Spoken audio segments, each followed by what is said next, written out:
হাফেজ সাহেবগণ, ইমাম সাহেবগণ মসজিদে খতমে তারাবি পড়ান, তাদের হাদিয়া বা তাদেরকে যে ওজিফাটা দেওয়া হয়, সেই ওজিফাটা যদি হাফেজ সাহেবকে 3 ভাগের 1 ভাগ দেওয়া হয় আর অর্ধেক মসজিদ ফান্ডে রেখে দেওয়া হয়, আর কিছু খাদেম এবং মুয়াজ্জিনকে দেওয়া হয়, এটা কেমন?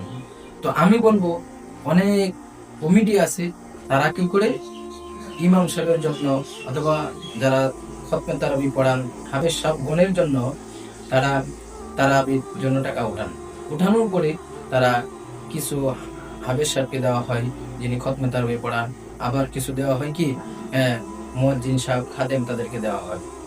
তো ইল্লা মাশাআল্লাহ কিছু কমিটি আছে, তারা সম্পূর্ণ যার হক তার কাছে তারা বুঝিয়ে দেয়। আর ম্যাক্সিমাম কমিটি তারা এই যার হক তারা যিনি পড়াইছেন তাকে হাদিয়া না দিয়ে তারা নয়ে সয়ে তারা বোঝানোর জন্য চেষ্টা করেন।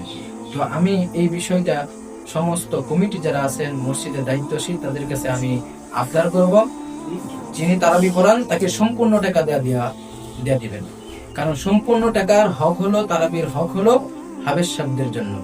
আর যদি আপনাদেরকে একান্তই ইমাম সাহেবকে অথবা এই হাফেজ সাহেবের নামে তারা খতমে তারাবির নামে টাকা উঠাই মুয়াজ্জিন সাহেবকে দিতে হবে, খাদেমকে দিতে হবে, তাহলে তাদের জন্য আলাদা আলাদা করে আপনারা কি করেন, ওটার সমস্যা নাই। তো যার হক, যার নামে আপনারা, যিনি এত কষ্ট করে তারাবি পড়ান, তাকে যদি হাদিয়া দিতেই হয় তাহলে 2 ভাগ 3 ভাগ 4 ভাগ করে কেন দিতে হবে?